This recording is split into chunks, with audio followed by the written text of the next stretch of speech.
오늘 함께 나눌 복음의 말씀은 요한복음 6장 35절과 41절에서 51절까지의 말씀입니다. 예수께서 그들에게 말씀하셨다. 내가 생명의 빵이다. 내게로 오는 사람은 결코 줄이지 않을 것이요 나를 믿는 사람은 다시는 목마르지 않을 것이다. 유대인들은 예수께서 내가 하늘에서 온 빵이다 하고 말씀하셨으므로 그분을 두고 수군거리면서 말하였다. 이 사람은 요셉의 아들 예수가 아닌가? 그의 부모를 우리가 알지 않는가? 그런데 이 사람이 어떻게 하늘에서 내려왔다고 하는가? 그때 예수께서 그들에게 말씀하셨다.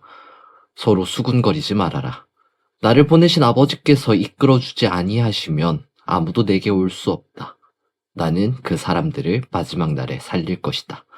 예언서에 기록하기를 그들이 모두 하나님께 가르침을 받을 것이다 하였다.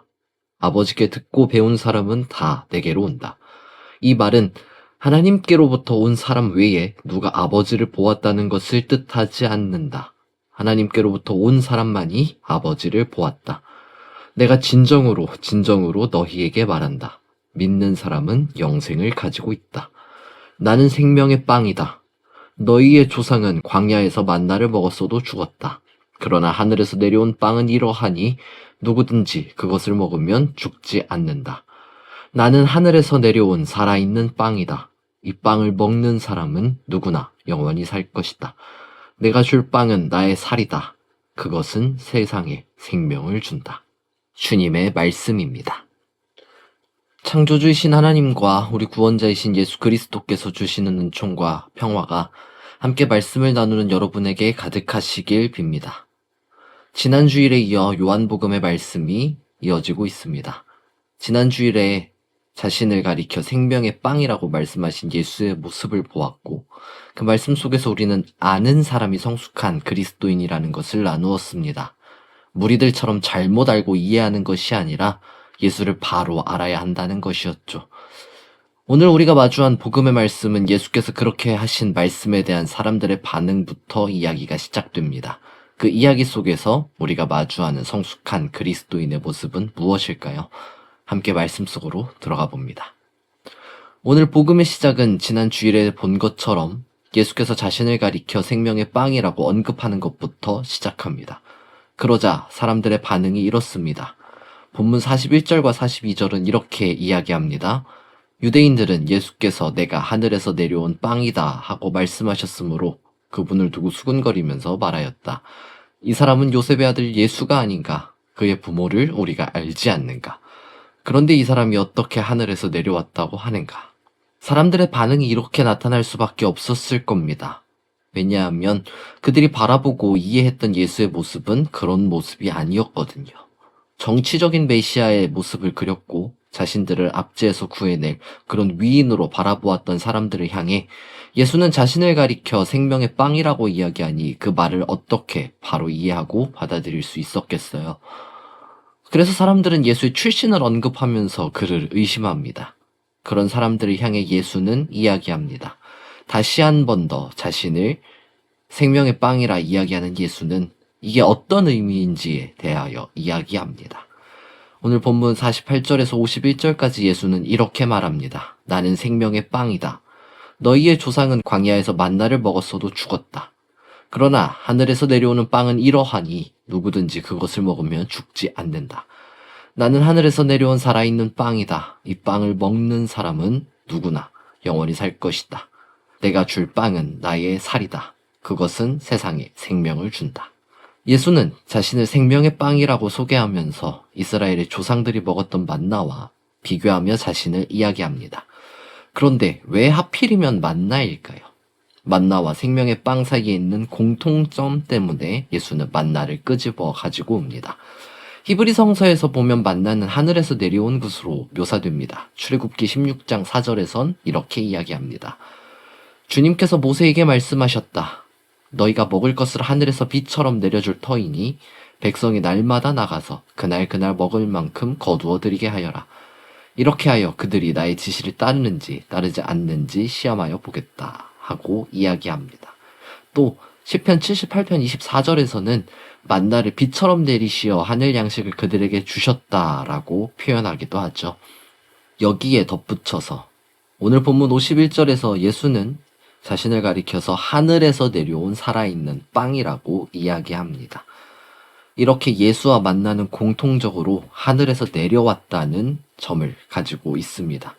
그러나 둘은 분명한 차이가 있습니다. 만나를 먹은 사람은 죽었지만 자신을 생명의 빵으로 소개하는 예수 곁에 있는 자는 영생을 얻는다는 겁니다. 왜 그럴까요? 살아있는 빵인 예수가 주는 것이 생명이기 때문입니다. 그래서 48절에서 예수는 자신을 가리켜 생명의 빵이라고 말하는데, 이 생명의 빵이라고 말하는 것을 생명을 위한 빵이라고도 번역해 볼 수 있습니다. 생명을 위한 빵. 이 말은 예수 자신이 생명을 주기 위해서 자신을 바치는, 자신을 소모하고 희생하는 존재라는 의미를 가지고 있습니다. 예수가 이 세상에서 자신의 사역을 감당한 이유는 하나입니다. 생명을 주기 위함, 그것 하나입니다. 그렇게 영생하도록 하는 것이죠. 그렇게 하나님과 나 사이의 관계를 이루고 그 관계를 통해서 하나님이 주시는 은총을 누리기 위해서 예수는 이 세상에서의 사역을 감당했습니다. 여기에 덧붙여서 이를 위한 극치의 사건이 무엇일까요? 다른 것이 아닌 십자가입니다. 51절에서 예수는 이렇게 이야기하잖아요. 내가 줄 빵은 나의 살이다. 이 말 속에서 우리는 십자가를 떠올리게 됩니다. 그렇게 우리는 하나님과 나 사이의 관계를 위해서 십자가를 지신 예수를 떠올리게 되는 것이죠. 이러한 이야기 속에서 우리는 두 가지의 모습을 발견합니다. 첫째는 사람들의 모습이에요.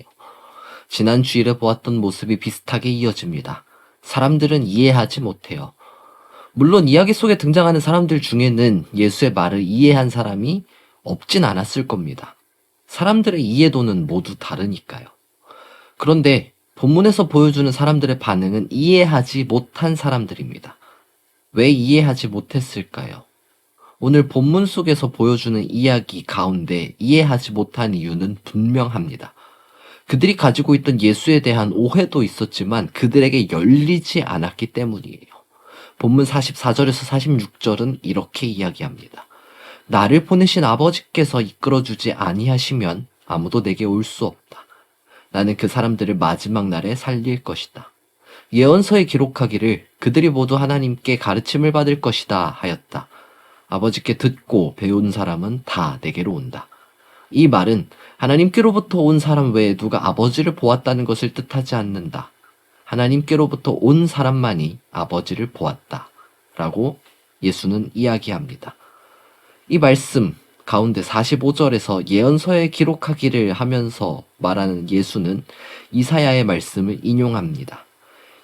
이사야 40장부터 55장까지 이어지는 이 부분 속에서 말하고 있는 화자인 제2이사야는 이렇게 이야기합니다. 이사야 54장 13절에서 나 주가 너의 모든 아이를 제자로 삼아 가르치겠고 너의 아이들은 번영과 평화를 누릴 것이다 라고 이야기하는 그 구절을 예수는 가지고 와서 이야기합니다. 우리가 하나님과의 관계를 맺는 것은 하나님이 시작하셔야 가능합니다. 예배도 사랑도 모두 하나님이 시작합니다.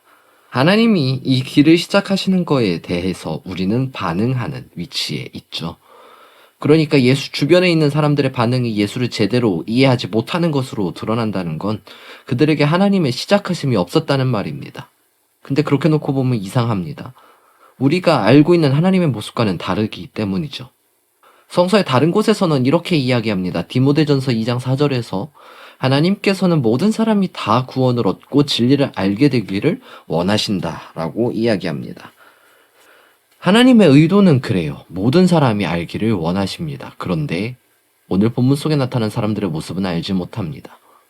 그래서 저는 사람들의 모습을 이렇게 이해해 보곤 합니다.